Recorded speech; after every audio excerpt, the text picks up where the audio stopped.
Olivia Bessemer, a spinster aged 73, is charged with unlawfully and maliciously administering to Carmel Bessemer a poison, namely sodium arsenite, with intent to injure, aggrieve or annoy the said Carmel Bessemer between the 3rd of December 1973 and the 28th of January of this year, contrary to Section 24 of the Offences Against the Person Act 1861. To this charge, she has pleaded not guilty. Carmel is the prosecution's opening witness at the Crown Court. Mr. Martin O'Connor appears for the prosecution. Mr. John Lloyd appears for the defence.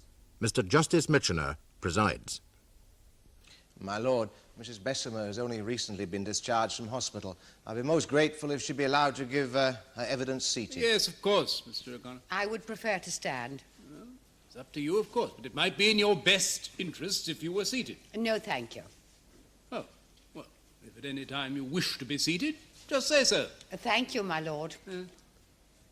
Your full name is Carmel Mary Bessemer. You are 38 years of age and you live with your husband, Roland Bessemer, at the Lodge, Clive Gardens, Fulchester. Is that correct? Yes. And is it right that your husband's aunt, the accused, came to stay with you and your husband over a period beginning on the 28th of November last year? Yes. Now, before we deal with this visit from the accused, I'd like to ask you some questions about your marriage and the circumstances leading up to it. Where did you first meet your husband? At his home in Herefordshire. How long ago was that? 6 years ago. Would you tell the court how you met him? I was working for a firm selling domestic appliances, and I called at his aunt's house where he lived. You were a saleswoman? I did a little bit of everything in the firm. Were you successful in what you were selling? Well, not up until then, but he bought nearly everything I had left in the van. And what did you have left? Brushes, lavatory brushes. I see. You were not married at this time? I was separated from my husband. And your future husband, Roland? He was not married. How old was he when you met? 40. And after that first meeting, what transpired? He wrote to me, care of the firm, suggesting we meet again. Did he ask you to call again? No, he suggested we met elsewhere. Why was that? He didn't say, but I soon found out. His aunt didn't like his walking out with anyone. Yes, you did say that your future husband was 40 years of age at this time. Yes. And he lived alone with his aunt? Yes, she brought him up from the time his parents died when he was small. Now, yes, after subsequent meetings with your future husband, what transpired? We became engaged when my divorce came through. When did you first meet his aunt? About 3 months before we were married. What was her attitude towards you? She had no looks on me at all. Why was that? Well, it was quite obvious. I was Irish, I was Catholic, I was divorced. She didn't think me a fit person for him in any way, and she regretted the day she ever let him out of her sight. Just a minute. Did she say that to you? Yes, my lord.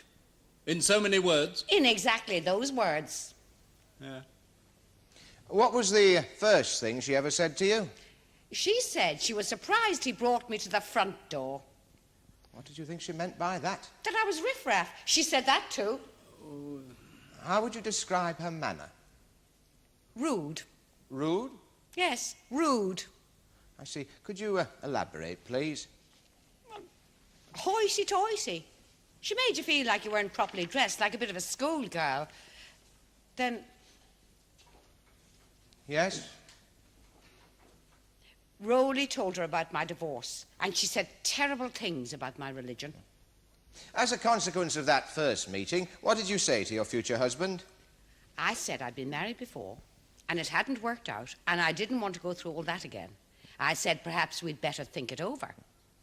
So that as a consequence of meeting the accused, you drew back from the thought of marriage to her nephew? Yes. He didn't seem to want to stand on his own 2 feet. She was smothering him, and I said so. Smothering him? Yes. What was his reaction to what you told him? He said we'd move away when we were married. Now, when you did get married, did your husband's aunt attend the wedding? She did not. Now, where did you live when you were married? We came to Fulchester, where my husband obtained a teaching appointment. Yes, now, that would be when, please? 5 years ago. When did you next see the prisoner? We'd been married a year, and there was no word from her. And I said it was ridiculous. My husband wanted to sell a cottage left to him by his parents, and he had to go back there. I told him he ought to go and see her. I said she couldn't have long to go, and as she'd done so much for him, at least he ought to go and see her. I'd stay away if necessary. And what transpired? He went to see her. He was selling the cottage to put down on a house here, and she said she'd come to see it, as I wasn't to be trusted. But matters were patched up between you subsequently, and eventually the accused came and stayed with you. She came once a year. Yes. On how many occasions would that be? 4. Did you ever visit her? No, the welcome wasn't returned for me. Was she critical of your marriage? She didn't say much until my husband became ill. He suffers from asthma, and he began to lose time from school. Yes, he's a primary school teacher. Yes. Did your aunt say anything about his asthmatic attacks? It was the same story. My fault. So she was critical of your marriage? Her presence in her room is a criticism of everything living. Now, I'm sure we're going to hear a good deal from my learned friend about your neighbours. I'd like to ask you about the period beginning on the 28th of November last year, when the accused came to stay. Had there been any change in your circumstances? My husband had been ill for a month. Yes, but had there been any change in your life otherwise? There had. We live in what was once the gate lodge of an estate, but now there are houses built all around, and we back onto the yard of a big house. Yes, that will be the Grove. Yes. In what way did this affect you? Well, Mrs. Graham Wallace, who lives there, began to breed gun dogs, and they had kennels built next to our wall. How did this affect you? From November through December, the dogs were left out at night, and their barking went on and on from first light. It was criminally wrong to keep dogs in the open in a built-up place. Mrs. Bessemer, don't give us your opinions. Just state what you saw or heard. Yes, my lord. Did you take any steps to remedy this aggravation? I did everything I could. I went to see Mrs. Graham Wallace, I went to see a solicitor, I went to the town clerk's department, even the police in the end. With what result? Nothing. The barking continued? Yes. Now, your husband was ill at this time. Yes? When your husband's aunt came to stay with you, what was her reaction to this barking? I'm sure she found the noise as awful as we all did. But she stayed, nevertheless. She did, for 3 months. She ever stayed this long before? Never longer than a week. She said she'd stay to Christmas because I'd found a job and Rolly had to be looked after. Then after Christmas, she fell in the bath and hurt her hip. Oh, she said she hurt it. Did you doubt this? She refused to have it x-rayed. So how long did you stay in all? 3 months. Did she require nursing? At first she hobbled about a bit, but she soon got over it. Now, what was the state of your own health at this time? In December, I became ill myself. Previously, you'd been in good health. All my life. What change occurred in December? Well, I had some sickness. Then I had pains in the stomach, and I suddenly became very run down. Did you consult anybody? Dr. McCran, our doctor, and he referred me to Fulchester General Hospital, where I was admitted as a patient soon after. Observation, they said. Now, I understand that you were in hospital for a week. Yes.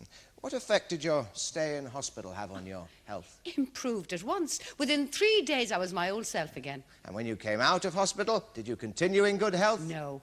In January, I collapsed again and was admitted to hospital immediately. With what result? Well, this time there were various tests made. And on the 27th of January, I was told they had found traces of arsenic, and the matter had to be referred to the police. My lord, there will, of course, be medical evidence on this matter.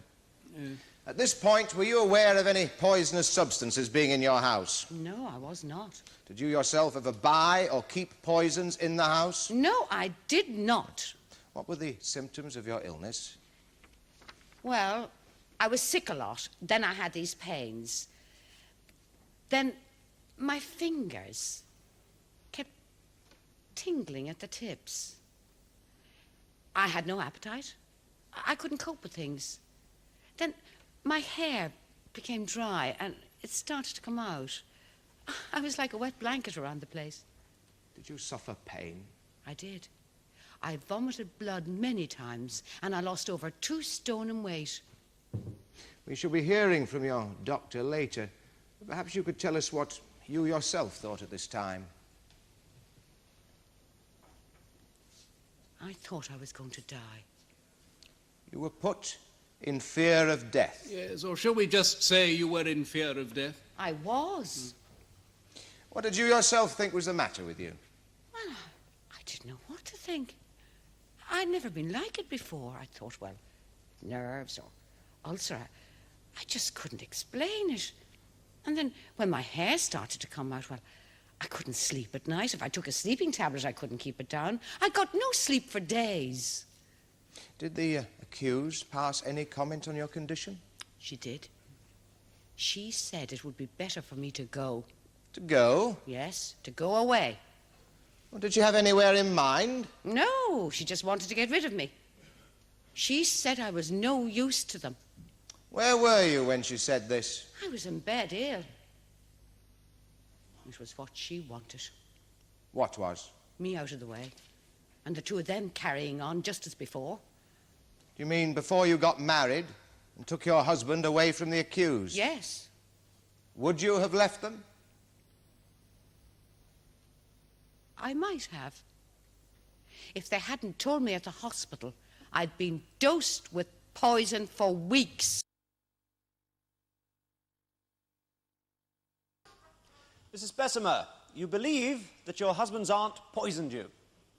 I don't know what to think. So you know of no facts which could have led you to make that assumption. The poison was in my stomach. They said so in the hospital. Yes, quite so, but you never saw the defendant with any noxious or poisonous substances in her hand. No. Did you see her behave suspiciously with any foodstuffs which were given to you?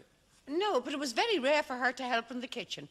And I took care never to be there with her at the same time. Yes, but with her nephew ill, and she blamed you, as you'd said, it was perfectly natural for her to go into the kitchen to help out. My husband wasn't poisoned. Are you sure? Of course I'm sure. Well, are you suggesting, then, that between them they conspired to make you ill? No. Just your aunt? All I know is the poison was in my stomach. They told me in the hospital. And that is all you know about the poison, what they told you in the hospital? Yes. Yes. Thank you. Now, it's clear that the defendant opposed your marriage to her nephew. Why do you think that was? She wanted Roland for herself. Was that the only reason? She didn't like me. There's nothing criminal in that. She's an evil woman. Evil? Yes. Oh, well, perhaps we might examine this view you have of her. You did say that when your husband's parents died, the accused brought him up, and that when you came along, your husband chose to keep his relationship with you secret for a time. Yes. Yes, he was concerned about her reaction. Yes. His aunt had been both mother and father to him. Yes. And she's a spinster. Yes. Well, then, do you think to take an orphan child and bring him up alone is an evil action? That's not what I said. There's no denying she's always been very kind to Roland. Of course. But not to me. I'll come to that in a minute. No, she was horrible. Yes. Now, would you describe her as old-fashioned? Yes. Prejudiced? Very. Ignorant in the ways of the world? Oh, no. She was always very tight with money. You never had any of hers? No, not a brass farthing. So, to you, she was prejudiced, old-fashioned, but not ignorant in the ways of the world. And you did say that she was virtually a parent to your husband. Yes. Yes. So an old-fashioned, prejudiced parent wished a son to marry without the stigma of the divorce court attending his choice. That's not exactly an evil thing, is it? I didn't want to be divorced. Yes, I'm sure anyone who's been through that harrowing experience will have every sympathy for you. But it's not evil for a parent to wish her son a bride lucky enough to be free from other marriages. I was married once. Yes, I'm not trying to upset you. I'm not upset. Just one other point. You said that the elderly lady in the dock is hoity-toity. I think that's the expression you used. I take it that you mean haughty. Rude. Rude, then. Now, is she only rude or hoity-toity to you? No. To everyone she meets. To everyone? Oh, I'm obliged to you. Now, I want to deal in detail with this matter of the dogs next door. When did all that start? At the beginning of October. Yes, that's before your husband's aunt came to stay with you. A month before, yes. Now, how did you first learn about the dogs? Well, they were hammering for days, pushing the kennels up, but we didn't know what it was because we couldn't see over the wall. But we knew there was oceans of carpentry going on. And then one day the dogs arrived. And they barked all night from the moment they arrived. What did you do? I didn't know what to do. It was like an invasion. I said, surely they couldn't be meaning to keep them out in the open all night. What did you expect them to do? Take them indoors in the warm. With what effect? Well, they'd stop barking. But they didn't. No. Every night it was the same. I mean, they were in the open. What else could anyone expect? So then, what did you do? I went next door to see Mrs. Graham Wallace, but the maid said she wouldn't see me. Was the maid rude to you? She was. What next? I wrote a letter. It wasn't answered. So I went round to see her when I heard the chauffeur bringing the car around, but I didn't get to her on time because she was in the car first thing and wouldn't stop to talk to me. Was your neighbour rude to you? She treated me like dirt. What then? I went to a solicitor and he wrote 2 letters at £6 the pair. Yes. Did the neighbour reply? To the solicitor, she did. She said she knew there had been an inconvenience when the dogs were settling in, but nothing like what the solicitor described. And for the whole of October, these dogs continued barking nightly? Every day, every night. What did you do next? I went to the town clerk's department. I saw some clerk. He couldn't make up his mind whether it was a matter for the health committee. He said he'd let me know, but he didn't. And when I went there again, some slip of a girl said the matter was being processed. Processed?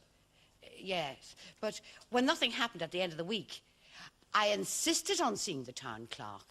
But he was on his winter skiing holidays, and his assistant said the matter had been referred to the health committee, which had a very heavy agenda due to the failure of the Western Road drains. Yes, what did you do next? I gave him a piece of my mind and went to the police. Now, had your husband's aunt arrived by this time? Yes. What did the police do? Mr. Graham Wallace was a magistrate, and they did nothing. That was a most improper remark. Yes? Yes. Did you report this back to your aunt? I didn't say a word. I was bet. And for all this time, nearly 2 months now, the dogs barked nightly? They did. They did. Yes. Thank you, Mrs. Bessemer. In reply to my learned friend, you said that it was very rare for the accused to help in the kitchen. Yes. When she first visited you, did she help out in the kitchen? No. Did she go into the kitchen at any time during the first 2 weeks of her stay? She did not. She didn't lift a finger. Even though your husband was ill during all this time? She did nothing. Can you remember exactly when it was that she first went into the kitchen to help out? About 3 weeks after she came. This was when you were visiting the town hall about the dogs? Yes. What happened when you finally came home and said that you had been unsuccessful? I didn't say. I didn't have the heart to say anything. I just came in and sat down and said nothing. But your husband and his aunt knew that you had been once more unsuccessful. Yes. And that was the first time. She got up, went into the kitchen, and made a cup of tea. Did she help out regularly after that? Yes. The next day she gave a hand with the dinner. Lunch. Yes. You said earlier that she prepared soup, packet soups. Am I right in thinking that this help started 3 weeks after your aunt visited? Immediately after you'd proved unsuccessful in dealing with the dogs next door? Yes, it was just after that. Yes. Thank you. I've no further questions, my lord. Thank you, Mrs. Bessemer. You may go. Dr. McCrann, I just want to get it clear. The first time Mrs. Bessemer visited you, you suspected that she was suffering from a stomach complaint, possibly an ulcer which had been exacerbated by the domestic situation. I could not preclude the possibility. And you referred her to Fulchester General Hospital for a further opinion and investigation. I did. Now, we shall learn what they thought on that occasion. But let me come to the second time you saw Mrs. Bessemer, 3 weeks after her discharge. That was on January the 27th, you told us. Will you describe her appearance then, please? Well, there was a marked deterioration in her appearance. She'd lost weight, her face was drawn and sallow, and it was clear that the stomach pains were more severe. She was doubled up in my surgery. I had her admitted to the hospital immediately. Thank you, Doctor. Doctor, did you at any time, from your own observations, suspect that Mrs. Bessemer had been poisoned? No. But you had formed a certain view of her mental condition? She was in a state of stress. And from what she told me, I formed the opinion that the home circumstances were such as to be a contributory factor. Yes, and you also thought, as you'd first thought, that she may still have an ulcer. That's what I thought.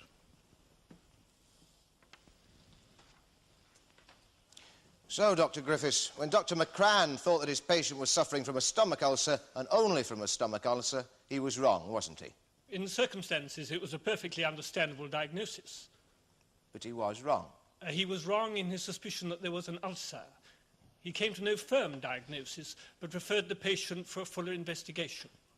Yes, and there is no doubt that an amount of arsenical substance found its way into Mrs. Bessemer's body over a period of time. Not one day or a couple of days, but over a period of weeks. Yes, from examination of the hair and nail clippings, I formed the conclusion that arsenic had been administered intermittently over a period of weeks. A Marsh's test, as I explained, revealed an arsenical content consistent with this view. So much so that you felt you had no other choice but to inform the police. That is correct. And you had no doubt whatsoever in your mind as to what course of action you should take, namely that you should inform the police. None whatsoever. Thank you, Doctor. Now, Miss Day, you've said that in company with your fiancé you went to the Bessemer's house to see Roland Bessemer, who was ill. This was on November the 27th, a Thursday. Yes. Your fiancé, we have heard, taught at the same school as Roland Bessemer. Yes. Would you tell us what happened, please? Well, my fiancé had gone upstairs with Carmel to see Roland, and I was left alone with Miss Bessemer. The accused? Yes. Then she asked me what I did, and I said I was training to be a pharmacist. Then she asked me if I knew anything about poisons. Well, I said a little. And then she asked me if I could get her a copy of Martindale. Would I be correct in saying that Martindale's is the name of a pharmacist's pharmacopoeia or encyclopedia, and it is a volume containing technical information about poisons? Not only about poisons. No, of course not, but it's a reference book, is it not? And it contains information about the toxic effects of poisons. Yes. What did you say in response to this request? Well, I said there were always old editions in the shop. Every year or so, the editions are brought up to date, and the others become obsolete. I said I would try and get her one. Did you think the request unusual? I was surprised she knew about it. Did she say why she wanted it? She said she'd used it for pressing flowers.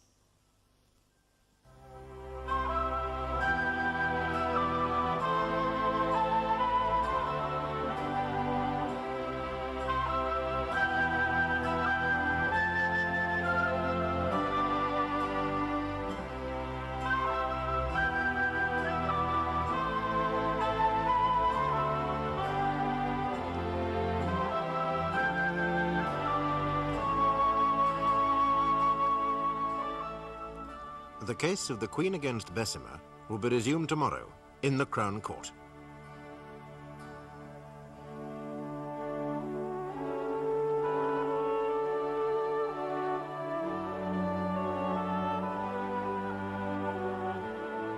Olivia Bessemer, a spinster of 73, has pleaded not guilty to poisoning her nephew's wife, Carmel Bessemer.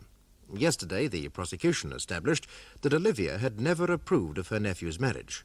But the defence say this was no more than a natural prejudice in an elderly woman to a divorced person of different ancestry and religion. The prosecution have established that Carmel's general practitioner thought at first that Carmel's stomach pains indicated an ulcer, but when she was admitted for the second time to hospital, there was no doubt that she had been administered poison over a prolonged period of time. The prosecution continues its case with its fourth witness, Carol Day, a dispenser friend of the family.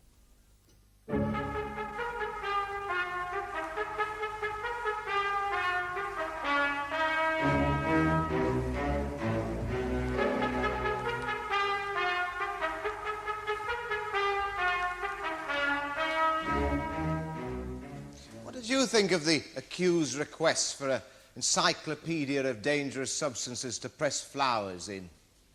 Well, at the time, I thought it was unusual, but there were some old editions in the shop, so I obtained one and gave it to her. When was this? 3 days later. May the witness be shown Exhibit 4, please. Is that the volume you gave her? Yes, that's the volume. It has the stamp of the firm. Thank you. Now, when you gave it to her, was she alone? No, her nephew Roland was there. I'd brought a book for him from the library. Did the accused make any reference to Martindale or what it contained? No, she just thanked me. What did she say? She said that Roland, her nephew, had always been very lucky with his friends. Was Carmel Bessemer present? No, Did Miss Bessemer make any further reference to Martindale? no, Or say anything about poisons? no, She mentioned pressing flowers again? no. You had no positive reaction to her reason for wanting this particular volume. Well, I didn't know what to think. She seemed the sort of person that would say something like that just to prove she knew something about your job, to show off. Now, apart from that first meeting, am I correct in thinking that she never used the word poison again? Yes. Now, would you lift up the volume again and turn to page 1374, please? Will you read to us the heading underlined there and the paragraph at the bottom of the page? What is the heading? Strychnine and Nux vomica. Thank you. Now will you read what is marked in pencil? The symptoms are mainly those arising from stimulation of the central nervous system. The first signs of poisoning are tremors and slight twitching of the limbs, followed by sudden convulsions, at first intermittent but quickly involving all muscles. Thank you. Now will you read the last two sentences, also underlined? Death from medullary paralysis usually follows the second to fifth seizure. The fatal dose by mouth is usually in the region of 100 milligrams. You will see there are no fewer than 4 poisons underlined. Were those 4 poisons marked by you? No. To the best of your knowledge, were they marked in the volume when you gave it to the accused? Well, I don't recall. I didn't look them up specifically. I'm sure you didn't. Now, one last question. In view of what we've been discussing, if someone said to you they're not on the register, what would you understand by that? Well, I would take it to be a reference to the register of poisons. And if they were not on the register, what would they be? Substances for which you don't have to sign the register. Thank you, Miss Day.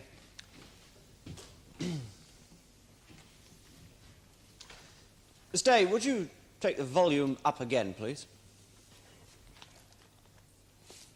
Can you tell me how much it weighs? I couldn't be sure. Is it heavy? Yes. Heavy enough for pressing flowers? I should think so, yes. Yes. Thank you, Miss Day. No further questions.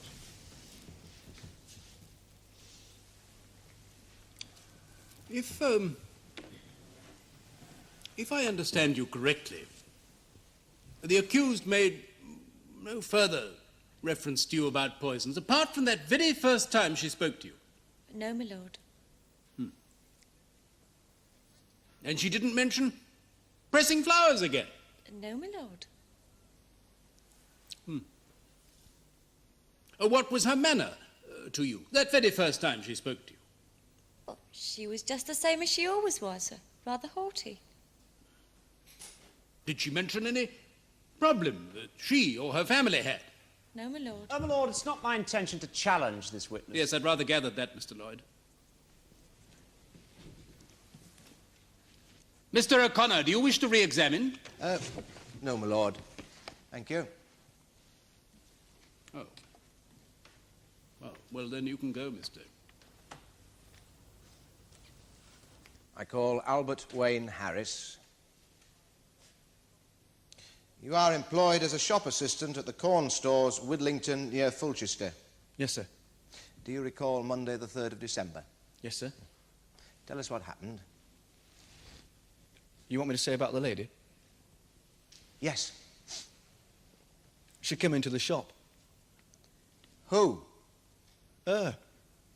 Yes, well, tell us what happened, please. Well, she was limping. She had a stick. I was fixing some trowels which were tied on the rack. Fixing some what? Trowels, sir. Where? I was up a ladder. I said, hang on, I shan't be a tick. She said, you come down here this instant. What did she say next? She said she wanted some rodentine, sir. 4 packs. What is rodentine used for? For rats. It's lethal for rats. Well, I've got someone who eats it like chocolate, but it's supposed to be poison. Will you tell us what the accused said next, please? Well, I gave her the 4 packs of rodentine, and she said, it's all right. It's not on the register. What did you understand by that? Well, I didn't know what she was talking about, sir. I'd only been working there a few weeks. I was on the buses before that, and Yes, he didn't... yes. What happened next, please? Well, she took the 4 packs and told me to open the door for her, sir. She had a taxi waiting. And she took the 4 packets of Rodentine with her. Yes, sir. Mr. Harris. Now, did anything else happen when this lady was with you? Yes, sir. She gave me a tip, sir. I'd never had a tip before. You mean no one had ever given you a tip before? Not in the shop, sir. They're a title lot in Yes, Widlington. Mr. Lloyd, I don't... Yes, my lord. Sorry. Well, am I right in thinking, therefore, that the combination of my client's manner and the tip that you gave to you left an impression on you of a customer you would hardly forget easily? Yes, sir. I haven't had a tip before, nor since. Does your lordship have any questions? No, thank you. You may go, Mr. Harris. I call the last witness for the prosecution, Detective Inspector McGovern. Mr. Bessemer ran inside and left you standing at the door. Yes, sir. What happened then? Well, I heard voices, sir. A woman's voice, which I now know to be the accused. She said, if they've come about the dogs, they're much too late. The damage has been done. Damage has been done. Yes, sir. What happened next? Well, the accused came to the door. I explained who I was and said I would like to talk to them. She said, you'd better come in. And she showed me into the front room. I was at this time rather anxious to interview Mr. Bessemer, but he disappeared into the interior of the house. I asked after him, and the accused said, I'll deal with matters here. I said I wanted to speak to him first, and she replied, it's inconvenient. I said I'd come about a very serious matter, and I insisted on speaking to him. Then what happened? Mr. Bessemer came back into the room and began to cry. And poor Carmel, he said. And he said it over and over again. And the accused said, she has brought you nothing but trouble. Meaning Carmel had brought Mr. Bessemer nothing but trouble. Yes, sir. And Mr. Bessemer protested, and the accused said, once a slut, always a slut. Then she turned to me and she said, can't you see this is a private matter? Come back at a more appropriate time. And what did you say to that? Well, I said I had reason to believe that arsenic in some form had been administered to Mrs. Bessemer. And did either of them know of any dangerous poisons kept in the house? The accused replied, where on earth do you think you are? I said there was no doubt about the poisoning and repeated my question. I received no satisfactory reply. At this moment, the front doorbell rang. And I said, I expect that will be my colleague. The accused then stood and said, take him with you and come back at a more convenient time. We will have an explanation then. What happened next?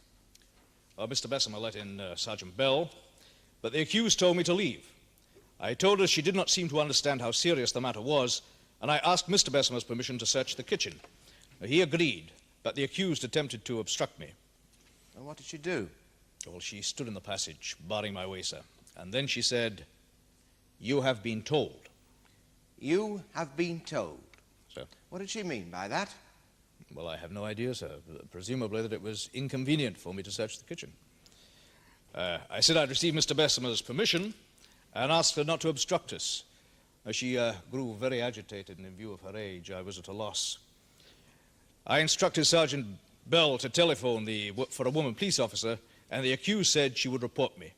I attempted to reason with her, and Mr. Bessemer said it must be some dreadful mistake, but the prisoner again refused to let me pass into the kitchen. Were you apprehensive for her at this time? Yes, sir, I was. She was in such an agitated state that I thought she might have a seizure of some kind. At any rate, you finally searched the house. What did you find? In the kitchen cupboard, an open packet of Rodentine rat poison containing an arsenical substance. And in the prisoner's bedroom, a copy of Martindale, a pharmacist's handbook. Will you look at Exhibit 4, please? Is this the volume, Inspector? Yes, sir, it is. Did you notice anything about the book? Yes, sir, I did.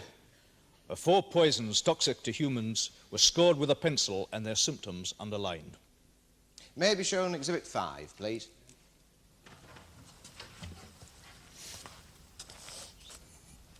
This is the Rodentine I found in the kitchen, sir.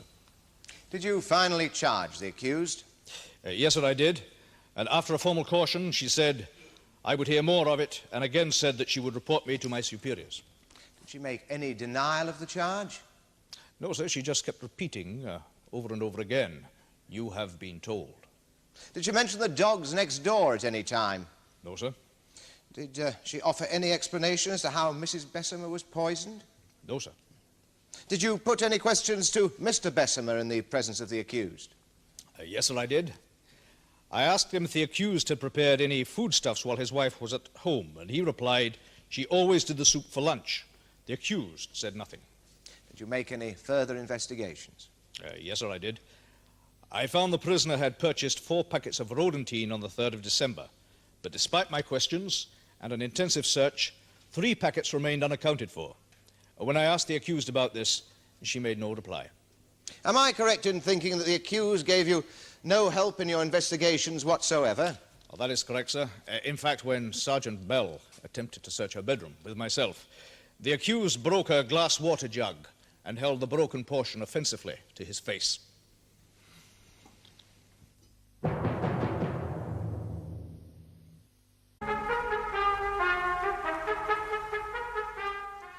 Now, Inspector McGovern, Sergeant Bell is not a small man, is he? No, sir, he's not. In fact, he weighs over 17 stone, doesn't he?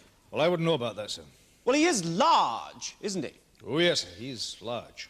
Well, let me put it to you that for a frail old lady of 73 to hold up a water jug to 2 men of your size and half her age, well, that hardly constitutes a serious and offensive threat, does it? To obstruct a police officer in the course of his duty constitutes an offence, sir. Were you frightened?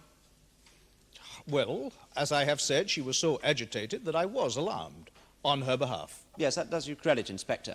But let me take you back to your first entry to the house. Would you agree with me that your appearance at the Bessemers' front door was formidable? No, sir. Likely to induce fear? No, only wrongdoers need fear a police officer, sir. Well, your presence caused Mr. Bessemer immediately to become agitated and to start to cry. Well, I can't really think it was my appearance that caused Mr. Bessemer to cry, sir, but rather the information I brought. Very well, then. You pushed your way into the house. No, sir, I did not push my way in. I was invited in. And you found yourself confronting the accused? No, sir, the accused was confronting me. Yes, and from what you've said, on 3 separate occasions, she told you that she would report you to your superiors. Well, that is correct, sir, yes. Yes. Why? Well, it's quite normal for suspected persons to make allegations against arresting officers, sir. It's a matter of opinion, Inspector. Oh, dear. Well, if it is a matter of opinion, Mr. Lloyd, it is also an answer to your question. And one which those of us with experience of the criminal courts can fully understand. Well, with respect, my lord, I think that your observation cannot but prejudice my client's case. If, as I take it, it is part of your case that Detective Inspector McGovern and his fellow police officer behaved improperly, then perhaps we could have questions to that purpose, and less speculation as to their weight and appearance. Yes, my lord, I want to make it perfectly clear that I'm not suggesting that a police officer of Inspector McGovern's experience behaved improperly. Oh? Well, then perhaps we can get on. Yes, very well, my lord. Inspector, you've just heard me say that I'm not suggesting for a moment that you broke any rules. Thank you, sir. But from the moment you appeared on the scene, your whole bearing was such as to convey to these unfortunate people that one of them must be guilty of a crime. I really can't answer that, sir. Why can't you? Because I don't know what they were thinking.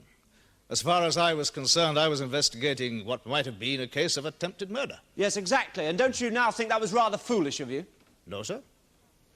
Inspector, the accused has reached her allotted span of 70 years and 10. She's sitting at home when her clearly agitated nephew comes in, saying there's a policeman at the front door saying Carmel's been poisoned. What are we to do?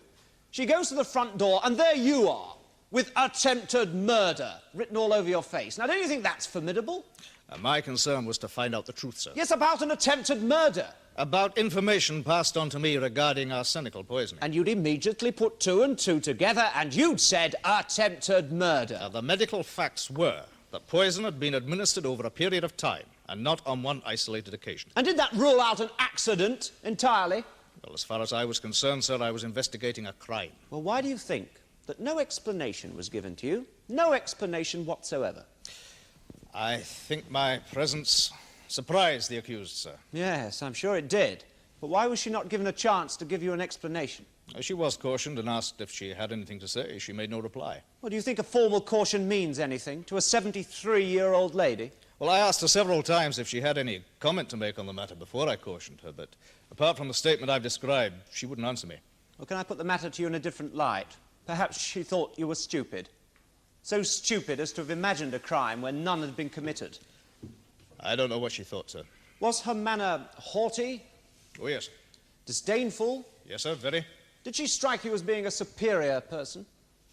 No, sir. No, I don't mean that she was of superior intelligence, but that her manner was superior. It appeared to me to be deceitful, sir. Oh. She was trying to deceive you. A 73-year-old lady. Yes, sir, she was trying to prevent me from getting into the kitchen. Yes, but why? Well, I can only conclude it was an attempt to remove whatever evidence might have been in there. Oh, you have no doubts about that? That was my impression at the time, sir, and it still is. There's no single reservation in your mind that you and Sergeant Bell didn't make complete fools of yourselves? Not one single reservation, no, sir. Very well. Now, will you tell us again where you found the opened packet of rodentine? It was in the kitchen cupboard, sir, on the top shelf. Yes. Was it on its own? No, sir, there were other foodstuffs with it. Foodstuffs. Now, did this strike you as being unwise to keep rat poison on the same shelf as foodstuffs? I had no opinion on that, sir. Well, what was underneath the top shelf, on the shelf below? Excuse me, sir. Yes. There were half a dozen packets of dehydrated soup and 1 box of kitchen salt. Was the salt opened? I can't recall, sir. Were any of the soup packets opened? I think one was, yes. And the packet of rodentine? Oh, that had been opened, sir, but had been resealed. Resealed? Yes, sir, the opened edge had been folded over. Well, then, would it not be more accurate to say it had been folded over rather than resealed? Well, I formed the impression that by folding it over, it was effectively sealed from the air, sir. Yes. Did you examine the foodstuffs? Yes, sir, and it was sent for chemical analysis. And did the foodstuffs reveal any trace of any arsenical substance? No, sir. Did the cupboard reveal any such trace? Yes, sir, there was a trace on the shelf below. And what did you say was on the shelf below? More foodstuff, sir. The soups. Yes. Now, was there any way in which matter, and I say matter with care, could have found its way from the top shelf, unassisted, to the bottom shelf? Yes, sir, there was a gap in the shelf through which matter could pass, yes. Yes, thank you. Now, at this stage in my career, I don't want to take on the functions of a detective officer, Inspector. I shouldn't advise it, sir. I'm grateful to you. But I'd like to ask you, it is quite possible, is it not, that arsenical substance from an opened packet of rodentine could have found its way accidentally from the top shelf to the shelf below? It's not beyond the bounds of possibility, no. Oh, you admit that? You ask my opinion, sir. Well, why then did you not consider this simple possibility as an explanation for the whole matter, that it was an accident? Well, I could understand it happening accidentally once, sir. Perhaps twice. But for it to occur daily over a period of 14 days, I don't think so. And then again, if it were an accident, one would suppose that all the persons who ate the contaminated food would suffer, and not just one. Yes, well, let's examine that statement, Inspector. But before we do, is it not a fact that the amount of poison which found its way into Mrs. Bessemer's stomach was probably very small? A trace was the expression used, and certainly not enough to kill anyone. That is correct, sir, and for that reason, we did not frame a charge of attempted murder. You're still on murder, Inspector. No, sir, I'm not on anything. For that reason, we did not frame a graver charge. Now, you said that you ruled out the possibility of an accident, but you've also said and admitted that the foodstuffs could have been accidentally contaminated on 1 or 2 occasions. No, I said it was a possibility. Yes, sir. 1 or 2. Yes, sir. Well, why not 3 or 4? Well, in my view, that is beyond the bounds of possibility. Yes, you've also said that you couldn't understand why only one person was affected by the poison. Oh, no, sir. On the contrary. I said I thought I could understand and framed a charge accordingly. Yes, well, let me put it to you this way. Is it not a fact that some people have stronger digestive systems than others? Well, you had the opportunity to cross-examine medical witnesses, Mr. Lloyd. Yes, my lord. Inspector, now the fact of the matter is it not, that there was a perfectly rational explanation forthcoming for this entire matter. Namely, that the prisoner purchased rodentine for a specific purpose, and that purpose would have been explained to you if you had not presented such a brusque and formidable appearance. Well, I don't agree, sir. Well, perhaps you'll tell us why no mention was made to you of these wretched dogs next door. I have no idea, sir. Well, did you know that Mrs. Carmel Bessemer had complained to the police about the incessant noise and they'd sent her away? No, sir. Did you make any inquiries about the dogs, Inspector? No, sir, I hadn't even heard about them. Well, let me put it to you again, then. Why do you think they were not mentioned to you? Well, I'm afraid the answer's the same, sir. I have no idea. I asked repeatedly after the rat poison, 3 packets of which had gone missing, and no explanation was forthcoming. And nothing was said to you about contaminated meat being thrown over the wall in an attempt to silence the dogs? No, sir, they weren't mentioned, and neither were the dogs. And if the accused had said to you, now look here, there's been a dreadful accident, but we were at our wits' end, something had to be done about these dogs. I bought the poison, put it on the meat, and threw it over the wall. Would you have accepted that as an explanation? I don't think so, sir. Why ever not? I would have wanted a much fuller explanation of the medical report. Yes, you keep returning to that, Inspector, but have you never heard of accidents happening? Not over such a period of time. No, sir. Have you ever given anyone the benefit of the doubt, Inspector? Yes, sir. But not on this occasion. You didn't wait for an explanation.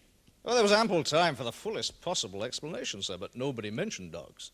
But even if they had, I wouldn't have accepted it, especially after being obstructed. Obstructed? Oh, yes. You were obstructed by an elderly lady who spoke to you in a haughty, disdainful manner. And isn't that what annoyed you most, Inspector? No, sir. And I have been obstructed before. Well, that obstruction seemed very important to you. No further questions.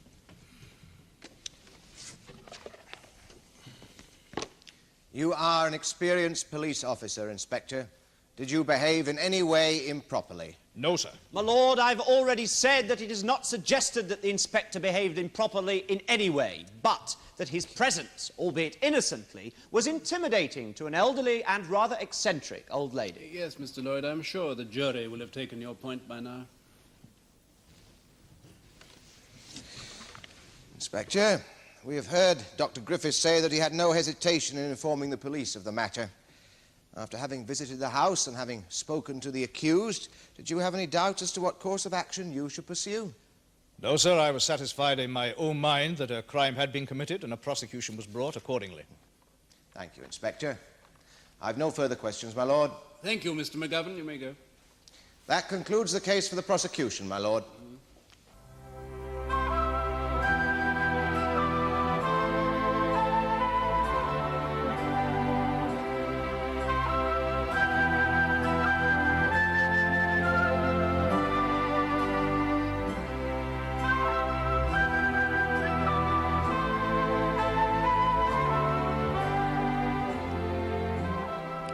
The case of the Queen against Olivia Bessemer will be resumed tomorrow in the Crown Court when Bessemer herself is expected to give evidence.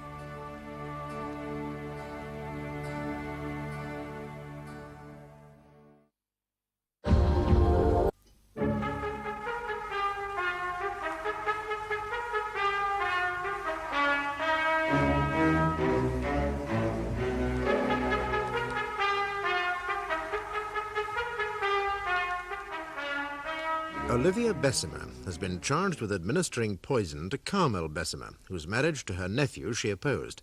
When the police called at the house in response to a hospital report proving beyond doubt that Carmel Bessemer was suffering from arsenic poisoning, Olivia Bessemer is alleged to have obstructed the police and offered no explanation of the medical findings. She has denied the charge and is now giving evidence on her own behalf. Your full name is Olivia Jane Bessemer, and you live at White Horses, Wixton Lane, in Hereford. It is, and I do. How old are you, Miss Bessemer? I'm 73 years of age. Thank you. Now, will you describe the circumstances in which your nephew Roland came into your charge? His mother and father were killed in a fire in 1929. He was an orphan, and I was all he had left. Yes, I understand that this fire was due to an act of arson involving the burning of hayricks, and that Roland was saved from the blaze at the age of 2. Yes. Now, were you employed at this time? Yes, I ran my father's seed business. Now, when you took it upon yourself to care for the child, did this involve you in any sacrifice? Yes. I was engaged to be married, but my fiancé wouldn't have my sister's child, so I refused to marry him. Why was that? He... Yes, I do understand that this is very painful for you, but I wouldn't ask the question unless I thought it was absolutely necessary. Oh, he knew that Roland's father was an epileptic. There was a good deal of ignorance at that time about the condition, and he had fears. Fears? About the child's future. But you had no fears? There was no question but that I should do what I thought to be my duty. And you were in your late 20s at this time? I was 28. And your engagement? I put an end to it. Now, were you now able to carry on your employment? I wasn't employed, but I couldn't continue in the business. And did this affect your material circumstances? I had far less money than before, but I wasn't poor. Of course not. In fact, would I be right in saying that you were richer in spirit? You would. I had my child, after all. And you brought Roland up by yourself? Yes, and I had his surname changed from Masterton to my own. And you brought him up without any help? Well, I still had money coming in from the business, but we had to pay people. Yes, I understand. What I meant was, did you have any help from any other relatives, from any male relative? None whatsoever. Nobody wanted Roland? No. Now, how long did he live at home with you? 18 years until college. And how long was he in college? 2 years, and then an extra course. 3 years? Yes, and then he returned home to me. Now, I understand he had a teaching appointment at a school nearby, in fact, the school that he'd attended himself. Yes, he hadn't far to walk, and that was good for his chest. And again, he lived with you until his marriage? Yes.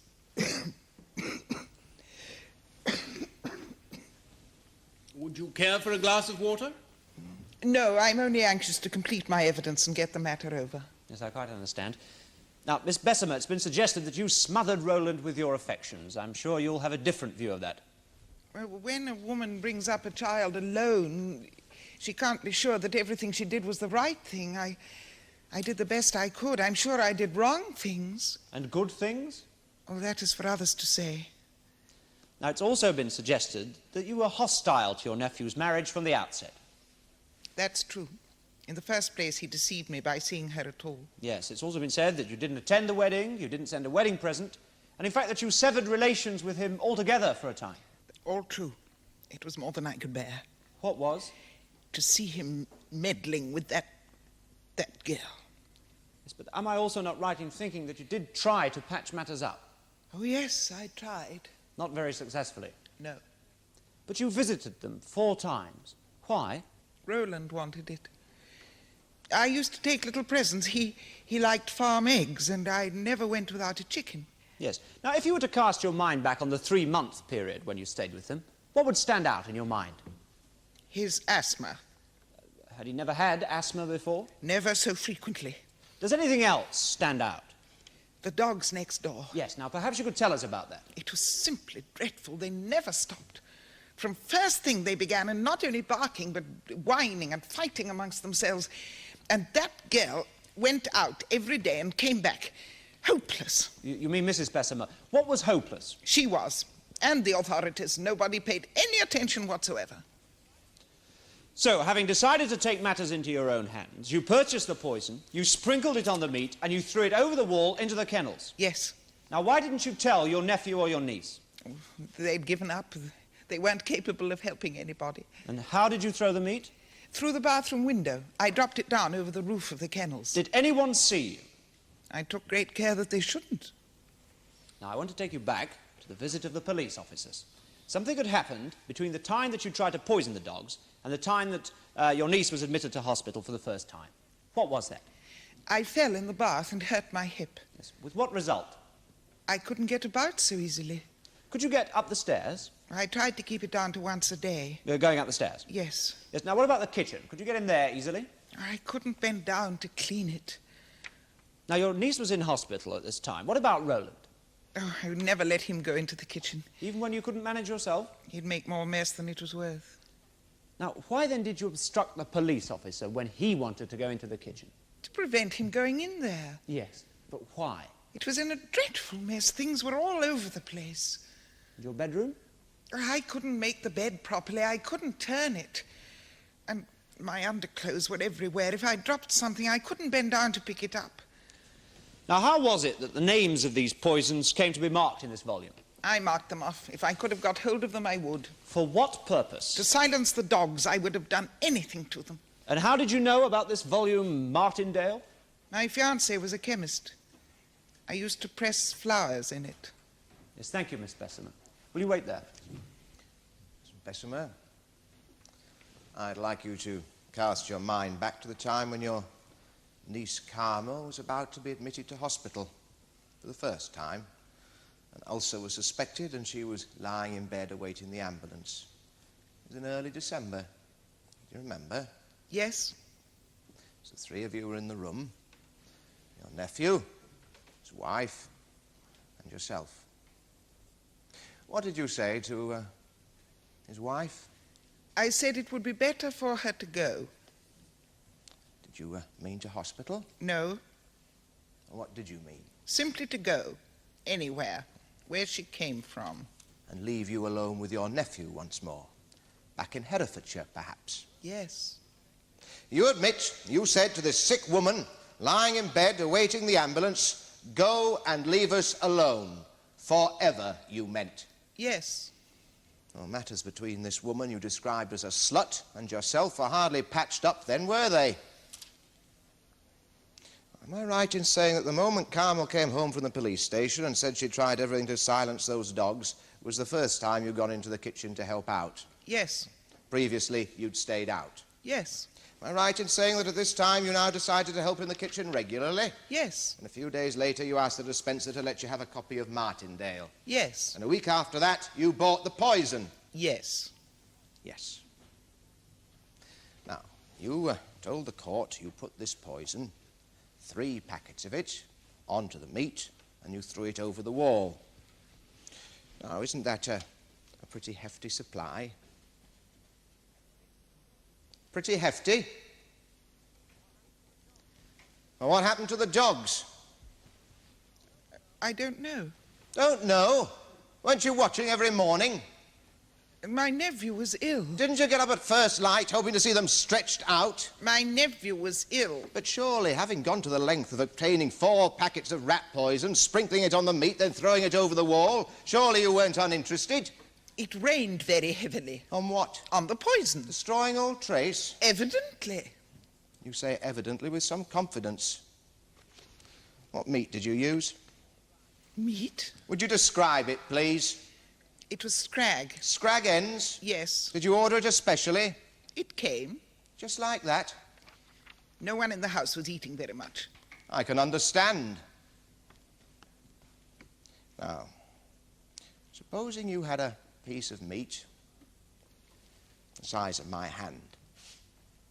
How much poison did you put on it? It went on for days. I beg your pardon? The barking, days and Yes, days. yes, we've heard that. My question was, what proportion of poison would you put onto a piece of meat, say scrag end the size of my hand? It is important that you should answer. I've told you what I did. You must answer the specific question. You have been told. The counsel has asked you a specific question, and you must answer it. Perhaps I can help, my lord, by making it simpler. Did you put the 3 packets of rat poison on 1 piece of meat? I sprinkled it liberally. The 3 packets? I sprinkled it liberally. On 1 occasion, on 1 piece of meat? You have been told. Miss Bessemer, you have said that you bought the rat poison in order to silence the dogs. Now, that is, as I understand it, an essential part of your defense. This being so, counsel for the Crown is perfectly entitled to ask you how you did what you said you did.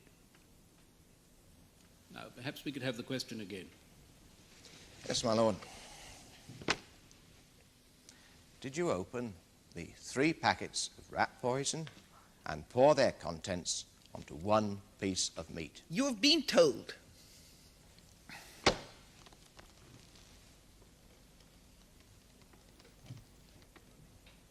And then you threw the meat over the wall? Yes. How big was the piece of meat? It was adequate.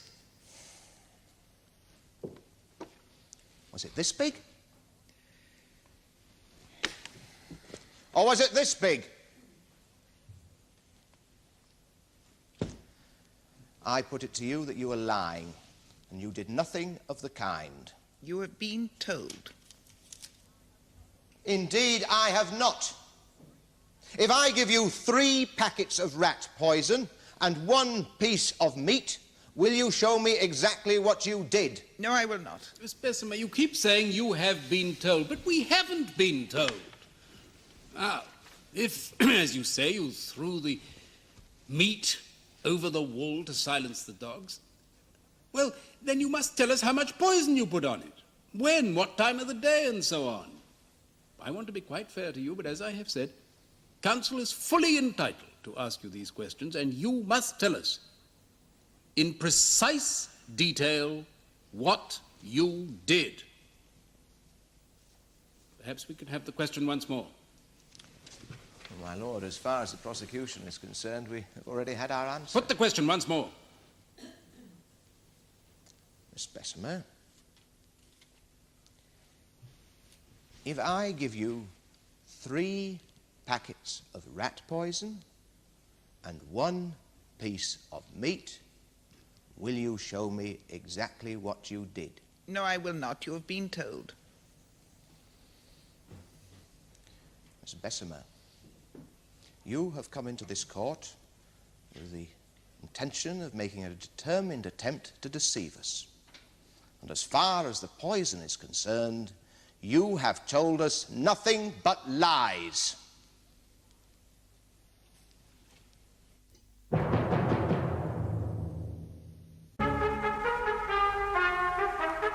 lord, members of the jury, 3 undisputed facts have been put before you. Carmel Bessemer was suffering from arsenical poisoning which had been introduced into her system over a period of weeks. The prisoner had bought an identical poison, 4 packets of it, and only 1/2 packet remains. Thirdly, no one else in the house was poisoned, only Carmel Bessemer. To offer circumstantial evidence is itself not unusual. What is unusual in this case is the age and bearing of the prisoner.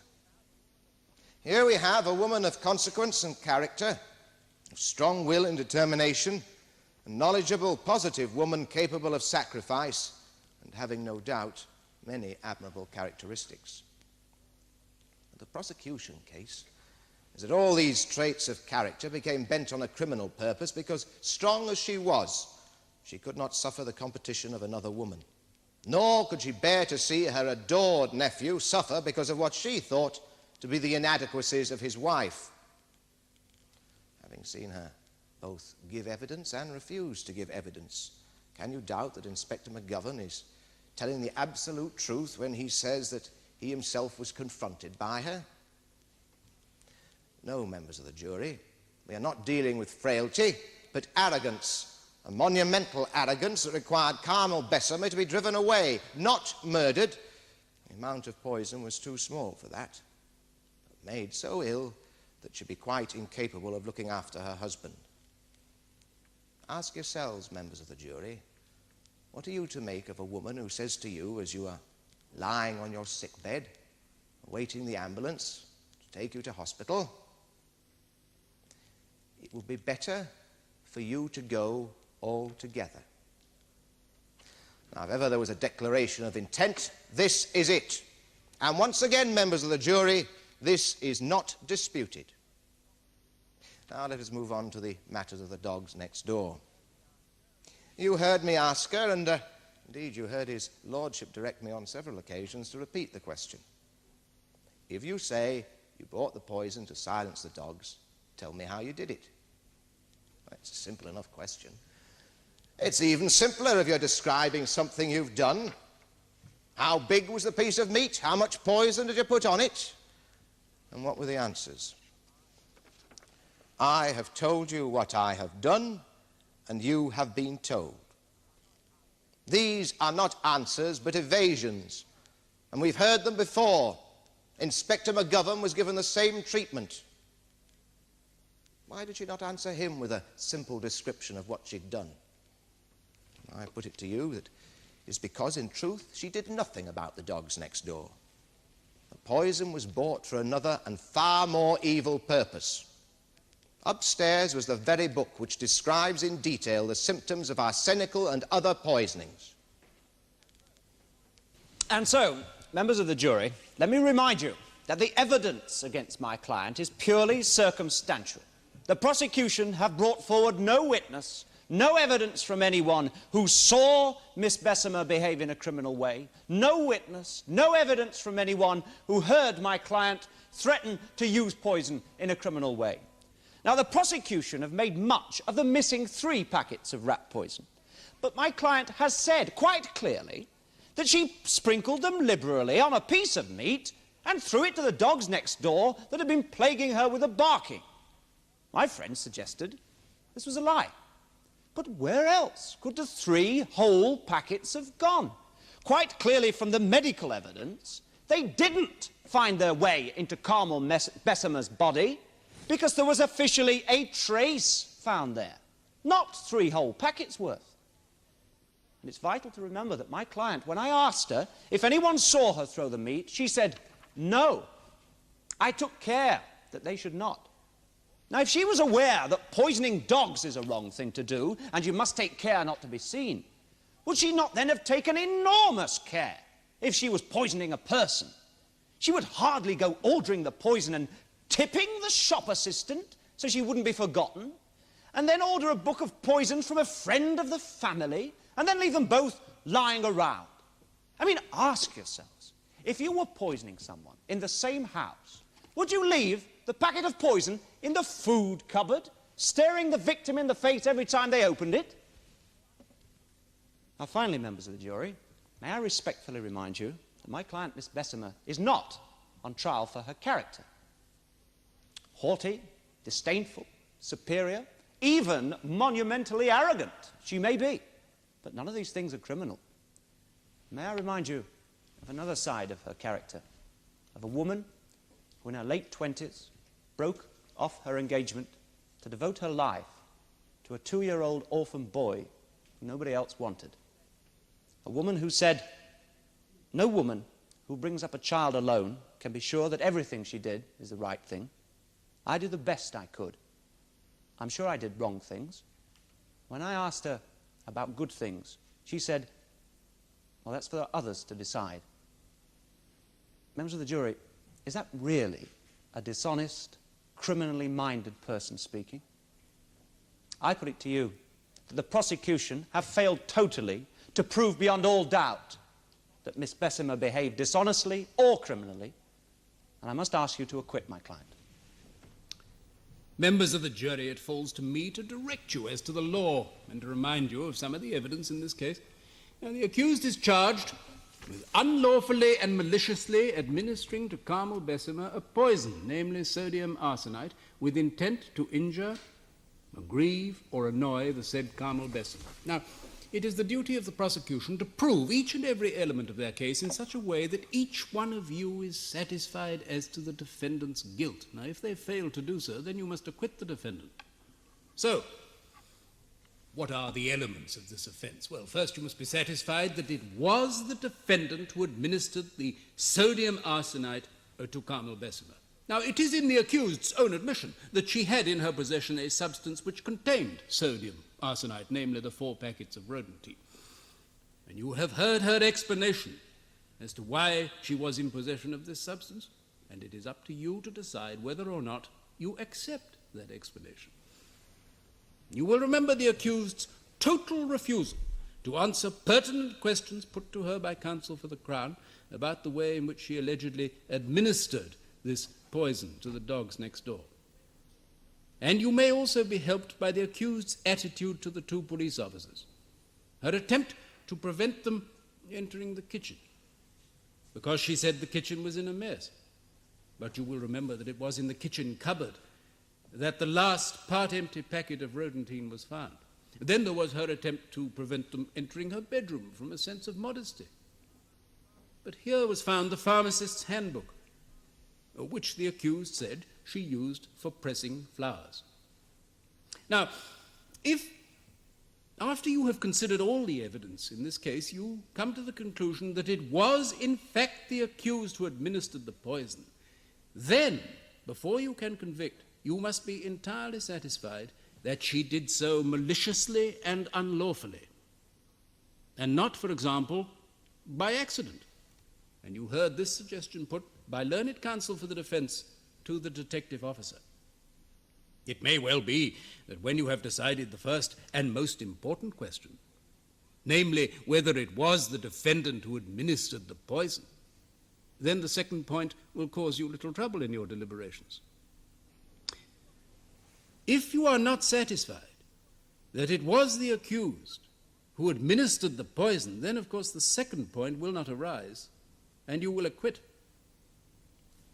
Will you now please retire and consider your verdict? All stand.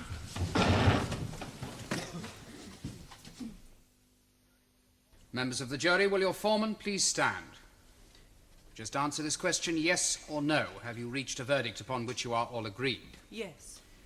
Do you find the defendant, Olivia Jane Bessemer, guilty or not guilty of maliciously administering to Carmel Mary Bessemer a poison with intent to injure, aggrieve, or annoy? Guilty. Is that the verdict of you all? Yes.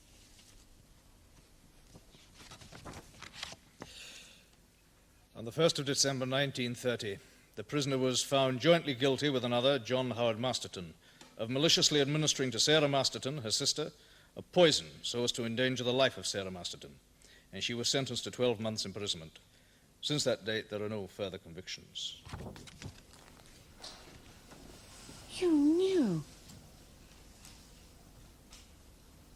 It is neither my duty nor my inclination to say one single word which would have the effect of aggravating the horror of your position. Taking into account your advanced age, the sentence of this court is that you go to prison for 18 months. Take her down. Court will rise.